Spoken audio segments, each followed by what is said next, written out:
Hey, good afternoon, and thank you for joining us for another in our series of webcasts. Today's webcast is being presented by Amy Page, who is a veteran National History Day teacher from Moriarty High School. Amy's brought so many students to nationals, probably nobody can count them. And she's going to talk to us a little bit about writing the thesis, which is the heart of the History Day project. So we've covered looking at the theme and incorporating the theme in a National History Day project and choosing a category and topic. So this is the next step that comes after that.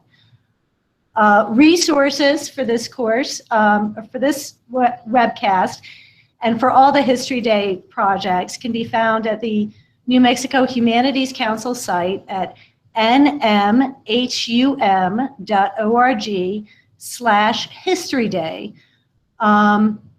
And we'll be posting some of the links on the YouTube page here. If you have comments or questions, please feel free to ask them through the comments on the YouTube page or to email them directly to me, Ellen Dornan, at historyday@nmhum.org.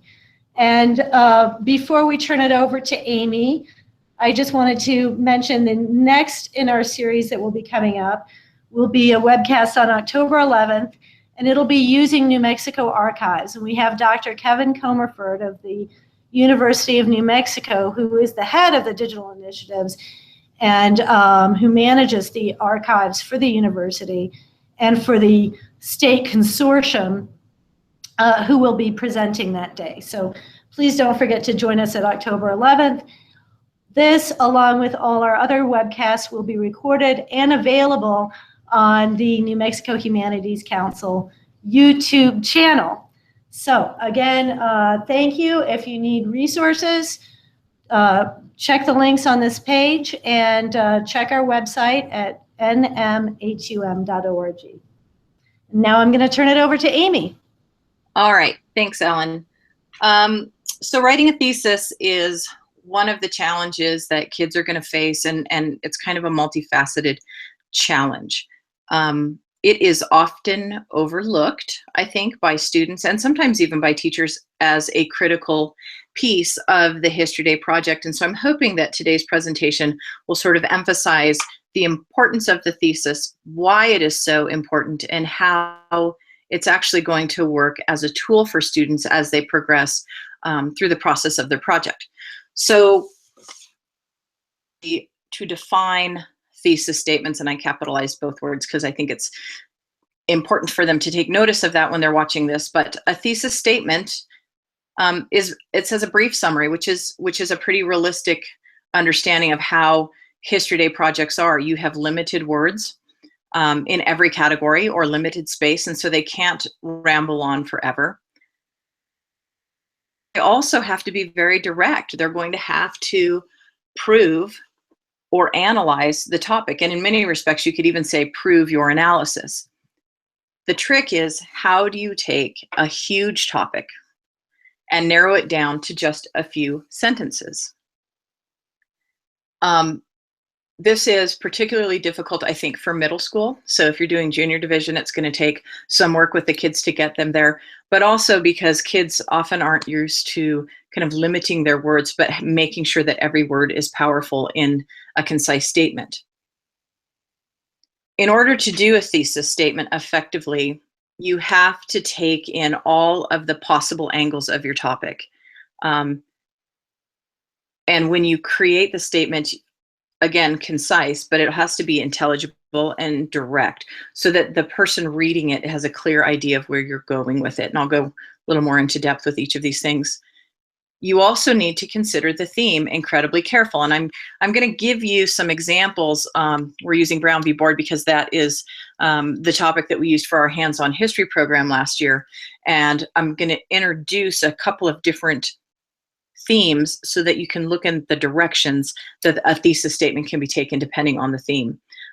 You can use the same topic for many, many of the History Day years. That you are going to do is going to be very different, and it's all going to tie to your well-constructed thesis statement. So make sure that you have taken time to look at the theme essay, the theme sheet, so that you really understand what they're looking for this year's theme. It's really important to understand that the thesis is going to be the foundation of your project. For years, my kids would kind of put together a thesis and then they would launch into this research process. But if they didn't have a clear understanding of where they were going with the project, their research became ineffective. They were looking in a lot of different directions. And so by creating a foundation for their project, it's going to determine the development and the direction that's going to be supported by their research. It's really easy to go down a rabbit hole when you're doing research. And so I want to make sure with my kids that they really know what to expect. You know, you're creating an expectation for the person who reads it, but you're also creating an expectation of the direction of the project for the person creating it. What are some of the aspects of a solid thesis statement? It's going to introduce a clear, original, and interesting historical argument. You need to be a little bit careful with this understanding of argument. You are not trying to sway like a persuasive essay. You are establishing the point of view that you're going to take in your analysis. It's not a matter of being opinionated. It's what is the statement that you're making that you've done. Again, it needs to connect your topic directly to the theme. So if I'm going to make an argument, I need to stop and think about my topic. How does it tie to the theme? What direction do I need to take the research to do that? Make very clear points that are going to prove your analysis, so that when you read that statement at the beginning, everything that follows in the project is supporting what was stated in that initial statement. It also has to be simple to understand. And I'll talk about some of the things that can create confusion in a thesis statement, including things like students trying to use really big words when they don't necessarily need to. It's the foundation of the project, but at the same time, it's understand that you cannot begin with a thesis statement because you have to know enough about the topic to be able to construct it. So with my kids, we sort of start with analysis of our theme, and then we start looking at different topics that could potentially be of interest to them. And then I will have them spend some time kind of writing out an argument as to why they think their topic fits the theme. And they might come up with a number of significant points. So this is taking a stand. Brown v. Board of Education is taking a stand in history because it's fighting the status quo. It's questioning segregation. It changes education from that moment forward. Those are all the types of points that kids might come up with. And then I can use those to sort of develop the thesis statement. When you begin with your research, you're going to create a thesis and you're going to create a research question. What do you want to know about your topic? What are you trying to find out? Well, how does Brown v. Board equate to taking a stand in history? That's the beginning question. And then that question will continue to develop to the point where once you have enough of an understanding of the timeline of your story, you can actually develop the thesis, and it's going to direct your project. The key here is that the thesis that you begin with does not, and really should not, be the thesis that you end with. So I think the average of my students' adjustments to it, they probably go from anywhere from 5 to a dozen edits on a thesis. We've gotten kids who've gotten into a project and they're months into research, and then something is discovered, or there's a connection that they make in their analysis that makes them realize what I thought my topic was is actually incorrect. I need to go back and revise my thesis because this is the direction that I need to take. It's also not uncommon for kids to start with a topic and end up in a completely different place. I had a student who started a topic last year looking at animal therapy with equine horses, and ended up doing a completely different topic. And it ended up evolving a number of times because they realized this is where the story is. So then she would go back and evolve her thesis. It's going to keep your research on track because it's so easy to get lost in history that is not relevant to your topic. If I wanted to look into the Warsaw Ghetto, for instance, I could look into the history of that, but there are so many stories in World War II and so many stories, compelling stories, even within the scope of concentration camps, that I want to make sure the research that I'm doing actually is relevant to the project and to my initial question. So if I'm trying to look at the uprising in the Warsaw ghettos, realistically what was happening, for example, the kids will watch something like Schindler's List, that's not going to tie to what I need to be focusing on specifically. So it's going to sort of keep them on track. All right, so the historical argument. This is critical that when you read the thesis, it's very clear where you're going with it. It's establishing what you want your analysis to demonstrate to the reader or the viewer. When I go in and I look at a project, I want a clear expectation of what I'm going to get, what is to follow. And let me just flip really quick here because this ties to what I'm saying. I want you to view the thesis. It's a hook. It's going to be something that pulls you in. If you have 20 books in front of you and you have to select one, you're going to read the book jacket. If you can choose between 20 different films, you're going to look at the movie trailer. And that little tiny snippet is nowhere near the entirety of the book or the movie, but it's going to spark your interest. And it's going to tell you sort of what to expect. What is the overriding direction that this is going to go in? And if a movie trailer yes. Interrupt here for a second. Sure. I don't know whether you're advancing your slides, but if you are, it's not showing up on the broadcast. And so you might just want to go in and there we go. Okay, so let me go back through, let me just go through the slides that I've had so people can kind of peek at them. So the first slide is going to be sort of the definition of the thesis, talking about the different angles and understanding your topic and the theme effectively. Then the second slide sort of defines what a thesis is as far as the foundation, establishing your historical argument, making clear points, something that's simple to understand. We talked about the foundation of it, just to kind of reiterate that, and the understanding that it's going to be the direction and purpose of your project, but that you need to know enough in order to get there. And then I have sort of this historical argument, and then this is where I left off. So can you see the hook slide?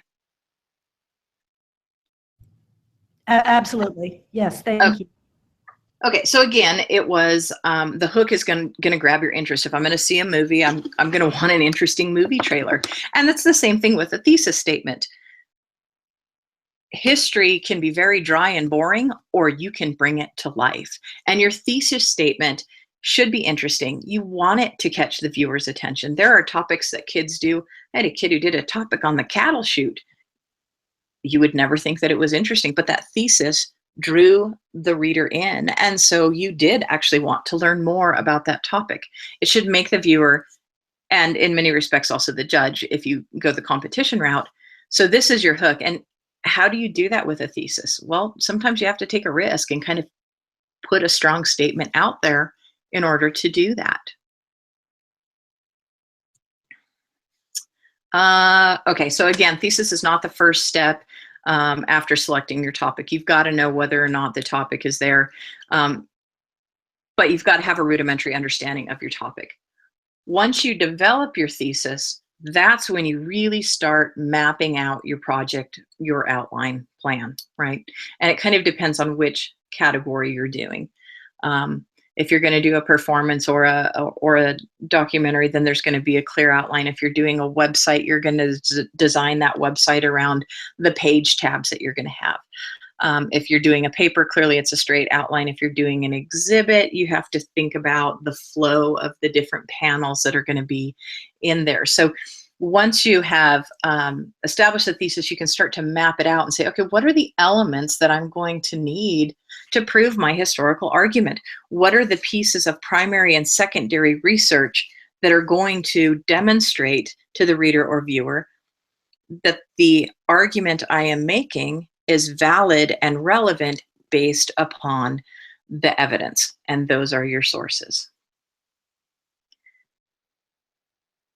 Also, if you have a clear thesis, it's going to let you know, again, what you do not need to prove, right? What information is not needed to prove your thesis? That's that rabbit hole that you have to watch out for. And you want to avoid that, because if you go into too many directions, it's going to create some confusion as to what the purpose or point of your argument was. And when you do this, again, with that argument, you have to really avoid being opinionated in ways that conflict with your research. You're making an argument, but you're not writing an editorial piece. And so any stance that you take on your topic has got to be backed by research, and it's got to be a reasonable argument that you could have come up with that. It doesn't mean you can't be original. There are kids who've done some amazing stuff, but it's got to be backed up by the sources. All right, so clear to reader and viewer. If you read something and it doesn't make a lot of sense, they're not going to know what they're actually supposed to be getting out of it. And I think that, from what I've heard over the years from judges, is the biggest mistake that kids make. Perhaps the language is kind of muddled. Maybe they're sort of working around the topic, but not really making their direct statement. Perhaps they've gone through a project and they realized that there were 4 or 5 major things that could tie in. So they try to include all of them in the thesis, and it becomes confusing. If you're making a clear one, the thesis isn't that long. It can be a sentence. I've never had one that was longer than 3 or 4 sentences. And so how am I going to very carefully state what you are going to witness from the project that I'm presenting? And part of the language piece is being direct. There's a tendency to use passive voice, and it forces them, well, not forces, but the meaning gets lost in passive voice. It's not as strong as if you're saying something incredibly direct, right? Wild penguins attacked my sister as the example. It's really clear what happened. My sister was attacked by wild penguins. Well, for starters, you're wasting words that you don't have to waste. Occasionally, a very artfully placed passive voice statement can be okay, but that's kind of the kid who's really advanced and they've learned how to play with a thesis statement and create something that's really effective. But for the most part, guys, you want to be direct in what you're saying. Okay, so here's a couple of examples using Brown v. Board. And I pulled a couple of different topics or themes that we've had in the past. We've done triumph and tragedy, and I think that one's coming back around next year. We're taking a stand, individual and history, impact and change. And if you look at this, there are some very direct ways of dealing with this. So with triumph and tragedy, the Brown v. Board case provided African Americans with a constitutional triumph that counteracted the tragedy of segregation. This thesis tells me very clearly what my topic is. It's telling me who the court case affected, right? African Americans. You could have also said African Americans and other minorities if you wanted to extend that. It's tying in the theme. We have the words triumph, we have the words tragedy in there, and it's making a pretty clear statement as to where we're going. Stand, same topic. How am I going to work the theme in? In 1954, Oliver Brown took a decisive stand against racial segregation in the United States Supreme Court. For a quality History Day project, I would have my students bulk these up a little bit. They would probably be 2 or 3 sentences, but realistically, that one sentence captures everything that you need to have within that thesis. So you may, add a few other things. The next one is kind of a 2-sentence one. The individual and history, impact and change, which we did, back in 2008 or 9. Oliver Brown challenged school segregation.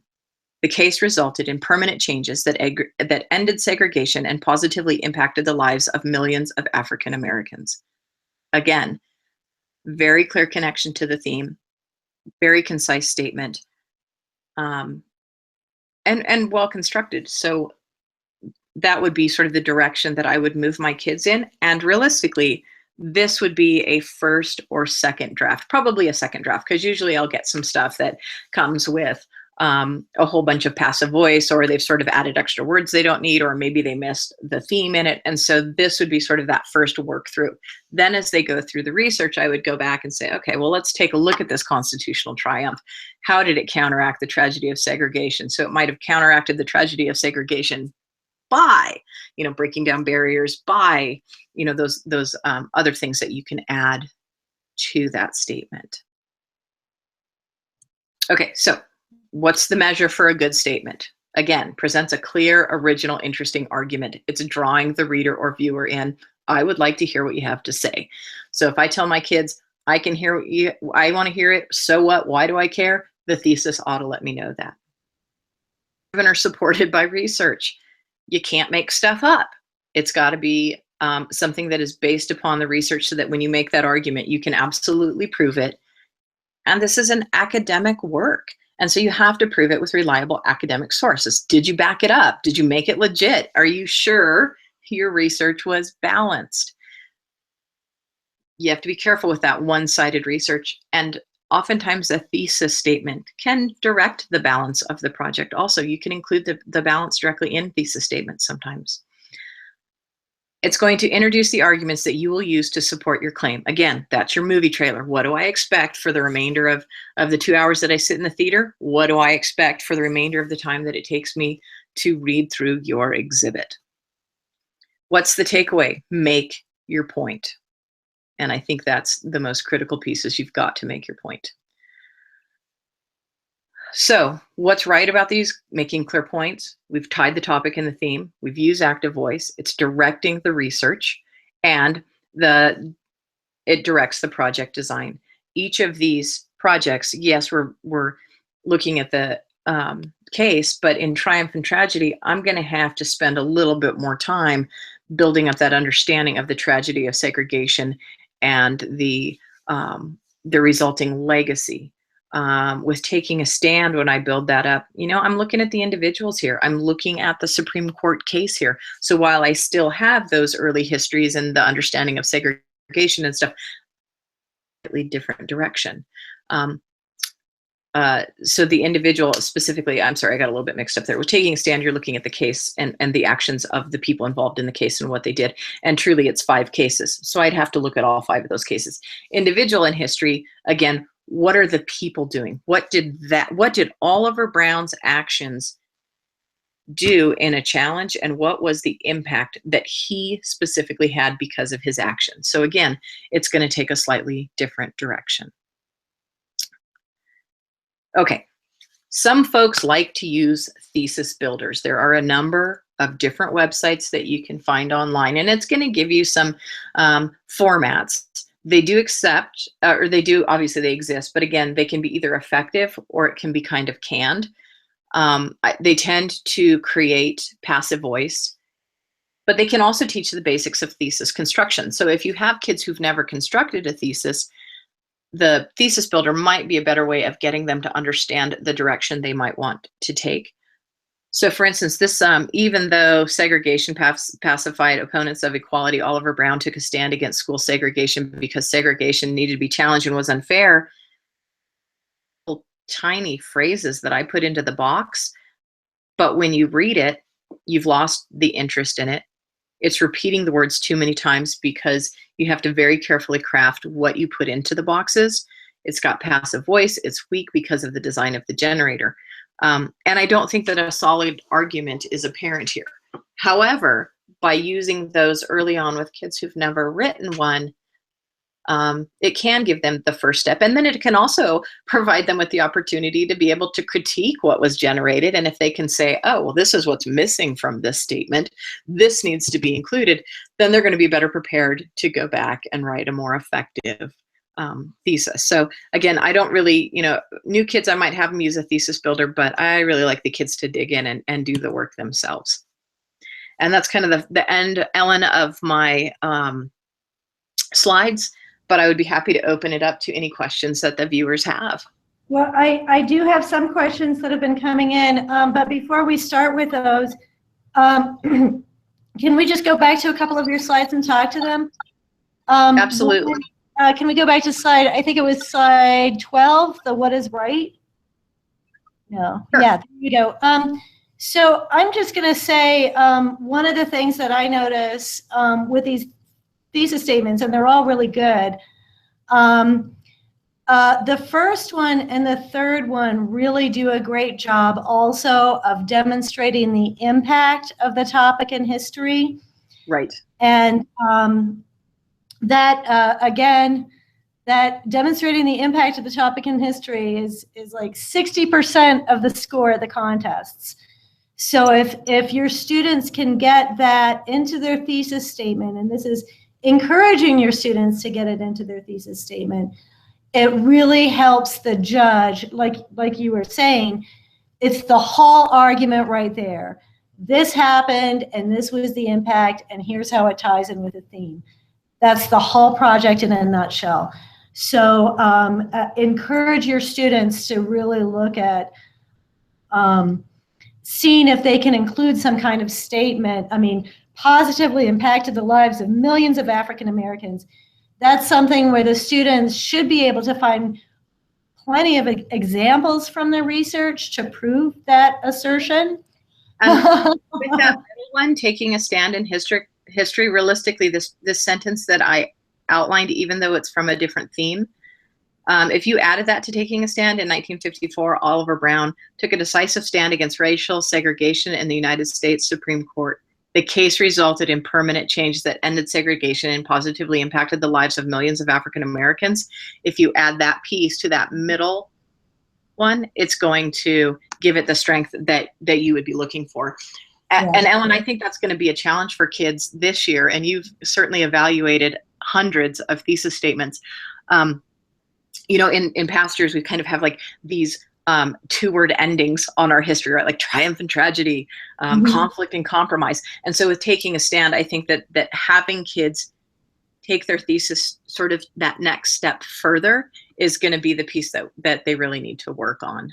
Well, and we've talked about this a little bit in earlier webcasts, but one thing I will say is that what this year's theme is really about is what is the individual or group taking a stand for, and who is opposing them taking that stand. Right.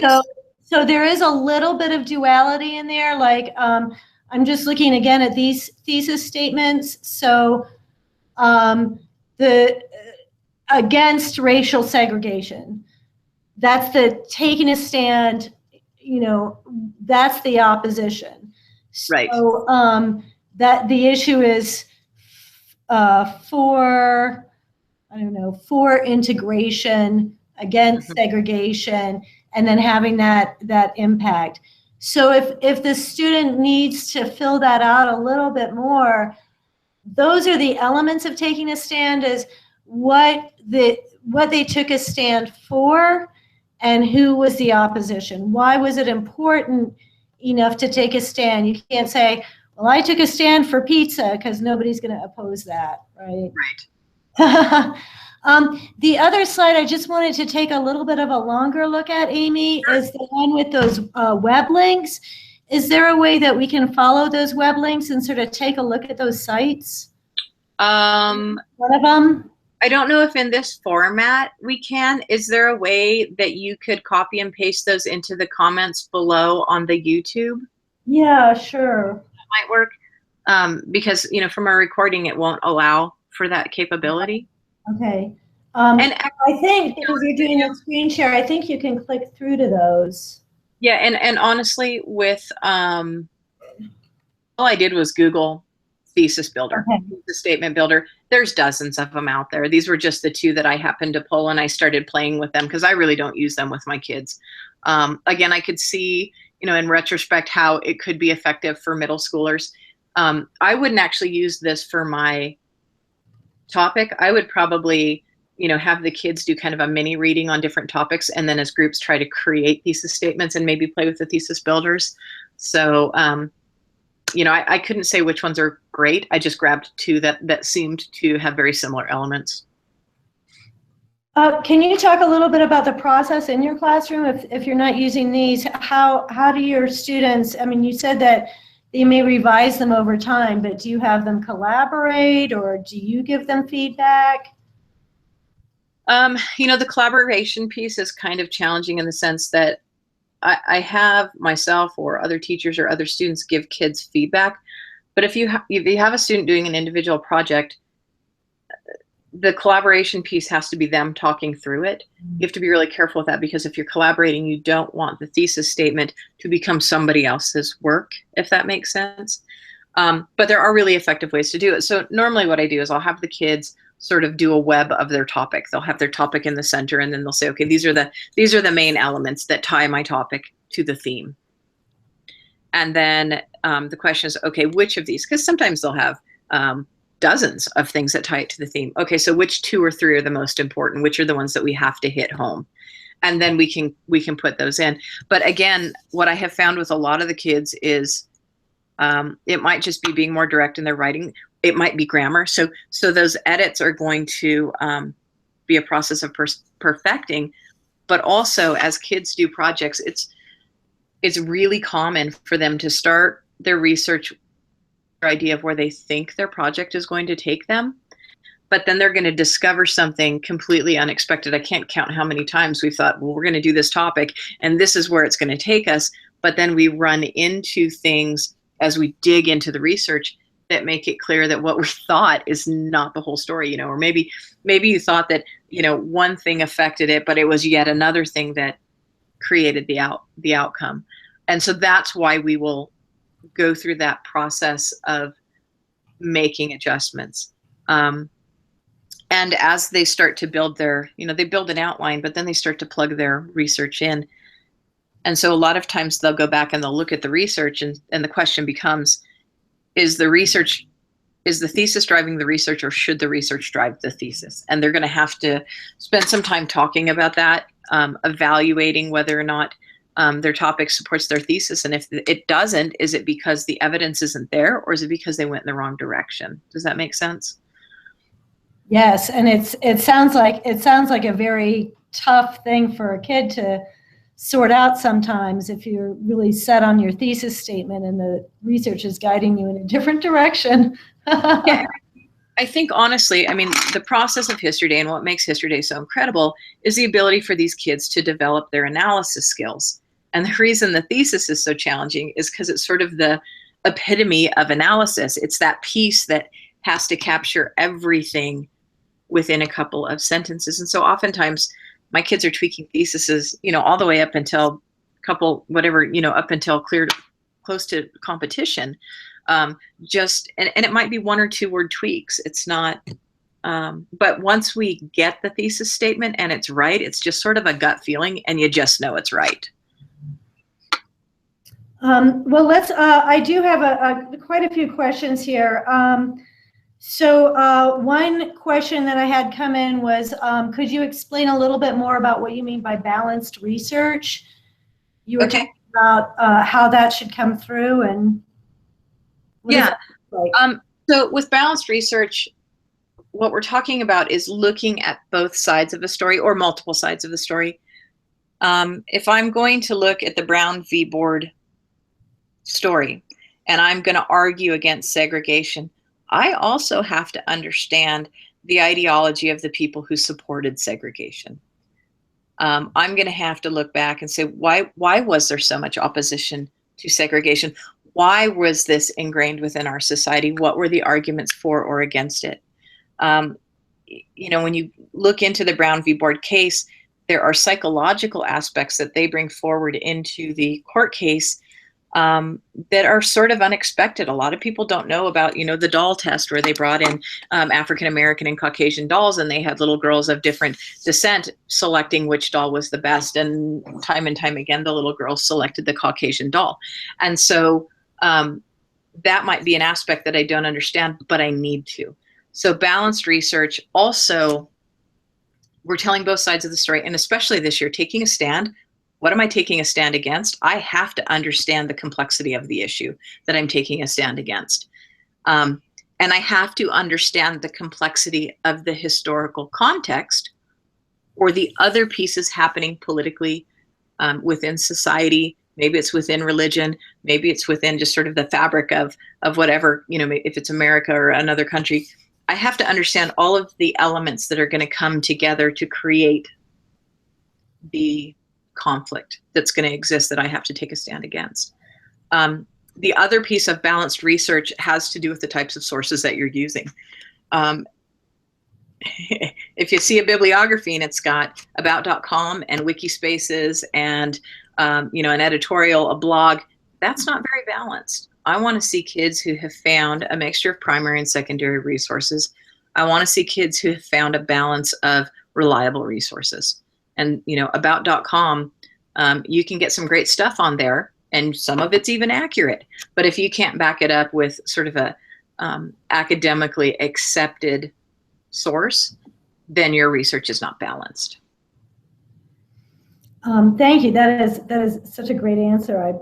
I'm glad it's being recorded because I'm going to go back. Every once in a while, I come up with something good. So here's. I'm going to do a couple here at once. One is, do you have to have a thesis statement? And the other one is, where does the thesis statement go in the different projects? So if you have a documentary or a performance or an exhibit, does the thesis statement have to be sort of out front, out there? Right. Okay, so to answer the first question, do you have to have a thesis statement? Yes. There really isn't a way to do it, because if you don't have a thesis statement, then you're just sort of launching into loose research, and the judges will end up, or the viewer will end up sort of guessing at where you're going with your project. So yes, you have to have one.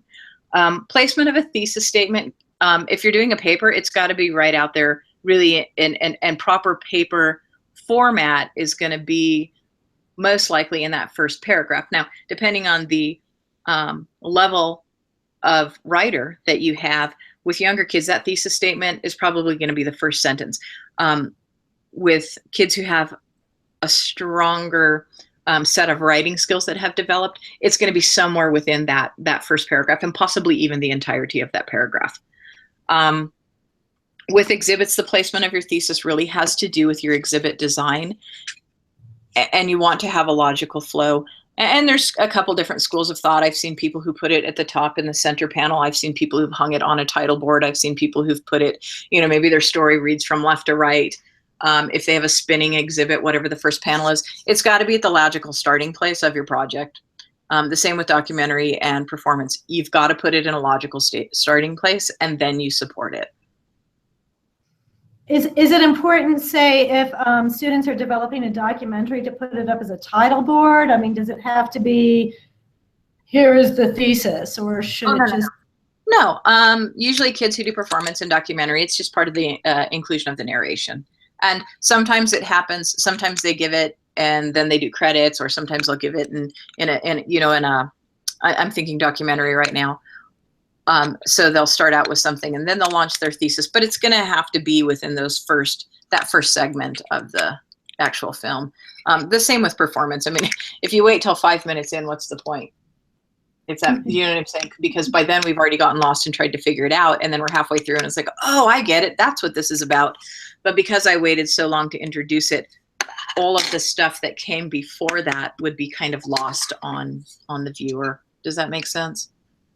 It does. So what it sounds like is this thesis is not only a great tool for the student to focus their research and focus their analysis, but it's also a tool for the judges or the viewers to get, going back to your hook, to get a hook on what the project is about, what the argument is.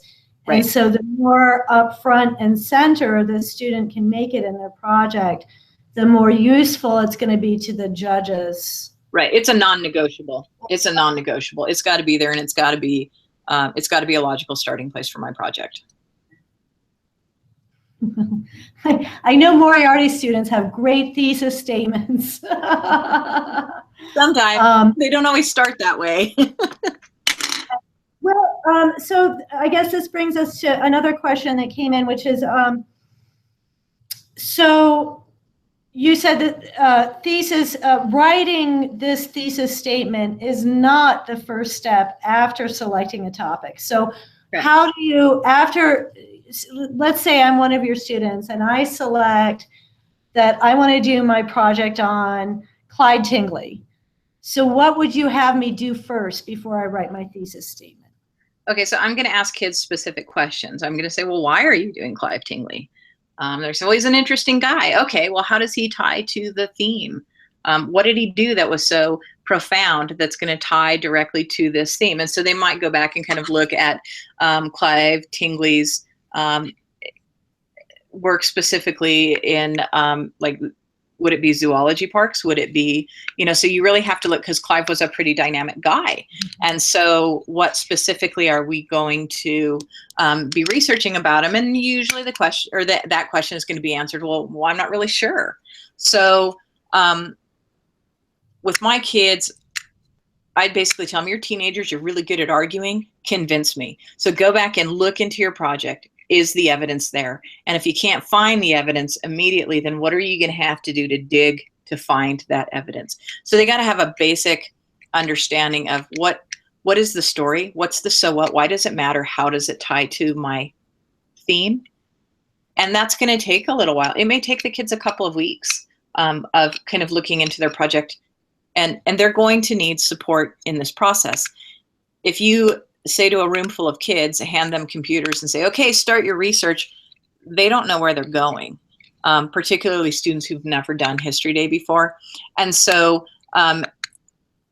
each teacher, I think, needs to kind of figure out what works for them, because everybody has a different system. And what I do in my classroom would not necessarily match with, say, what Mr. Thompson does down in his classroom. And so what is that structure going to look like? Am I providing them? There's tons of resources online where you can outline a History Day project. They might be doing mind maps. They might be doing webs. So having the kids sort of come up with that evidence so that they can defend it before they even write the thesis, that's critical. And during this time, are you having them do their primary source research or secondary source research, or both? Does it matter? I don't think there's a time there isn't a right or wrong time to do primary or secondary research depending on what the topic is. If you're doing something like the Diary of Anne Frank, obviously you're going to have to refer to her writings. And depending on what the source is for those writings, they could be primary or secondary. If it is, say, if we're doing a civil rights topic, looking at a primary source photograph might be one of the pieces that helps me understand that topic. So realistically, though, early on, most of the kids are starting out with basic stuff. They're looking at the Wikipedias, they're looking at the links on the Wikipedias, they're sort of searching the timeline of the story. And so most of the early research probably realistically is secondary, but also because it's not until you get into it that you hear a mention of some other, oh, there's this random letter that was written.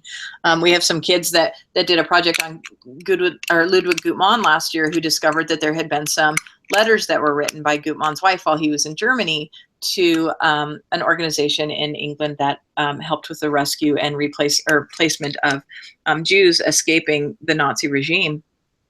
And so then they had to say, okay, well, if that letter existed, where might it still be? And that's kind of a detective hunt right there. So most of the early sources are going to be secondary. Great, thank you. So I have one more question here that's come in.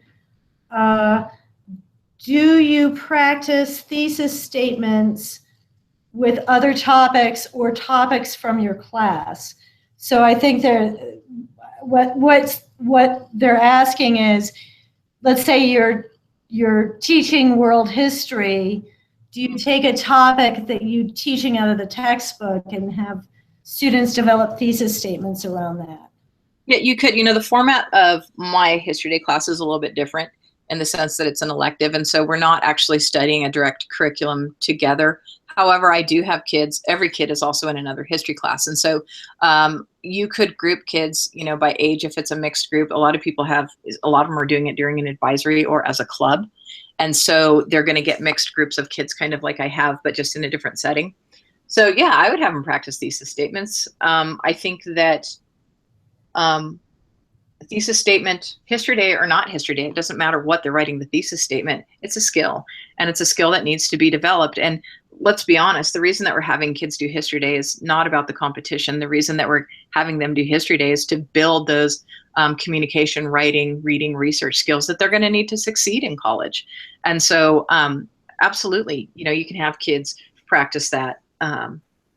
And it also really sort of depends on what the level. If you've got a kid who's been doing history day for 4 years, they don't need to practice it. They just need to refine the one that they come up with. If you have a kid who's never, a ninth grader, sixth really through ninth grade, their thesis statement writing skills are probably pretty limited based on the language arts curriculum that they have had thus far. So yeah, practice would be great. And here's a question for me. Do you have any tips for boosting the skills in those junior division participants, those 6th through 8th graders? You just got to talk the topic through with the kids. Have them, once they've written a statement, you can give them some key questions. Did you answer who? Did you answer what? Is the theme there? That kind of thing. And again, I was sort of playing with this idea of, could the thesis generators work? And so having kids plug in something into a thesis generator and having it spit out a horrible thesis could then get them to say, okay, what different words could I plug into this thesis generator? And then at some point you're going to transfer it over and they become the thesis generator. That would be one way of doing it. But again, just sort of talking through the thesis with them. And sometimes it's grammatical. Sometimes it's all the pieces are there. They just don't know how to state it. So having them read it back to you and, okay, well, the way that it's written, is that what you intended to say? That kind of thing. Great. That's very helpful. Well, I don't think we have any more questions. I'm just checking the chat and my email one more time.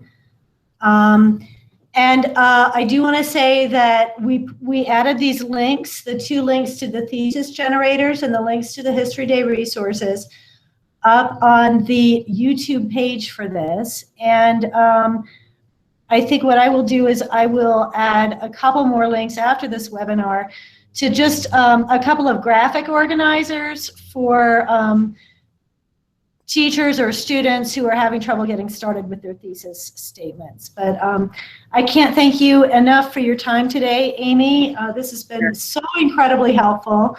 Well, and may we all write as strong thesis statements as your students do. Yeah, and let me just add one more piece, just kind of on an ending note. Don't be intimidated by a thesis statement. It's actually, your thesis statement is your friend, as canned as that sounds. Don't be intimidated by it. Allow it to be a process. Be okay with working through that process of getting to where you need it to be. That is tremendously helpful advice, and I guess it's not a fossil either. It's a living record of what you're living document. Yeah, all History Day projects are. We're sitting here talking about revising the thesis statement, but realistically, they're revising their projects every step of the way, and so it's just part of that process. Well, and I really appreciate the way that your students go back and forth between seeing what's supported in the evidence versus trying to cling to their argument that they want to have. Yeah, and that's not going to be easy with every kid, Ellen. There are kids who will stand by it, and you know what? If they're not going to change, well, part of that lesson also is maybe what was the result because I refused to change my thesis statement, and it has to be their work. So if I have a kid who's adamant about a thesis statement, I'm not going to force them to change it. It's their work. So yeah, you're going to have kids who are really open, but writing is a very personal thing, and it's something that can be very hurtful if you feel like what you've written is not effective. So how you present that with kids is probably just as critical as the process. You have to be really respectful within that process. I'm sure. But I will say that if your students don't have evidence from the research to support the claims or the analysis that they have in their thesis or really anywhere else in their project, that is what the judges will notice, and so they'll give your kids that feedback at the contest. Yeah, they know if you're making it up. Yeah. Well, even if your students have strong opinions, and maybe even their opinions that the judges share, but if those assertions, opinions, arguments, analysis isn't supported by the research, the judges will just jump right in on that, and right. They will say something. Right, absolutely. All right. Well, I think we're going to go ahead and wrap it up a little bit early today. So again, the next one of these webcasts will be October 11th, Using New Mexico Archives with Dr. Kevin Comerford. And if you have any questions after the fact, feel free to email me at historyday@nmhum.org, and I will ask Amy to tell me the answer. So thank you again, Amy Page, Sure thing. stellar teacher from Moriarty High School, for all your time this afternoon. I really appreciate it. Absolutely. I hope it was helpful. It was great. All right. Have a good evening.